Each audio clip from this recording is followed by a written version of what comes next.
Hi everyone! So, Happy New Year! So, eto na, may bago tayong i-unbox for this 2022. So, eto na yung aking first unboxing, unbagging, or unpacking. So, ito yung napanalunan ko sa Instagram giveaway last year. Pero, this first week lang ng January, na-receive. So, eto siya. Yan, galing siya sa Prime Pacific.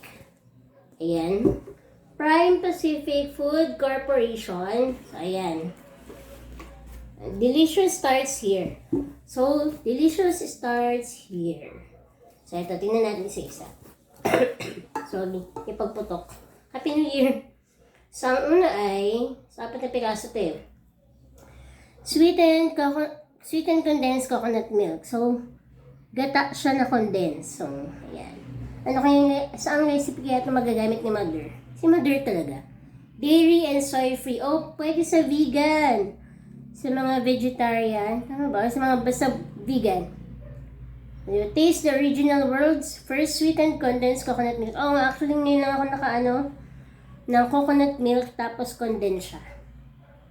Yan, para sa mga vegan. Galing sa plants. Kaya natin galing sa mga animals. Yan. So, eto naman, evaporated coconut milk. So, and cute. Dairy and soy free, rich and tasty vegan. So, ito yung evap. Ito yung condense. Ayan. Tapos, next. Ay, meron pa. Sweetened condensed oat milk. Wow, oat milk. Oh, yarn.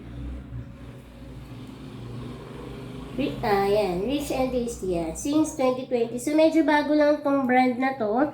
Ito ay from Nature's Charm. Nakakalimutan ko pa sabihin yung brand. So, Nature's Charm siya. 2020, bagong labas lang itong product na to. So, ayan. So, ito, yung sa oat milk, ito ay coconut whipping cream. O, diba? Whipping cream siya. Chill, pour, and whip. Diba? Cute.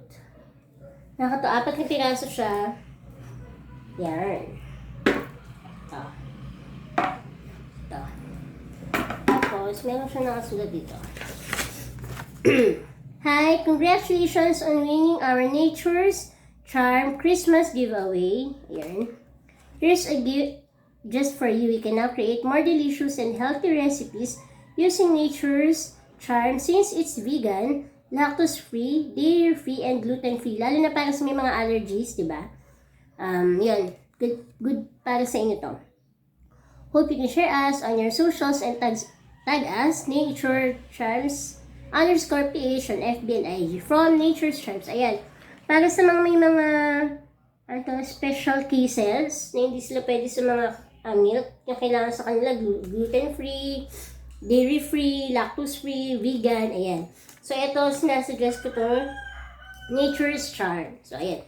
Hindi pa siya masyadong sa market. I mean, sikat na sikat or ano. Pero, try nyo. Lalo na yung may mga kalagayan sa health na ito yung mga kailangan nila. So, ayun. Thank you! Thank you so much, Nature's Charms. Ang may pagpiyok pa. Naubo pa ako eh. Thank you so much!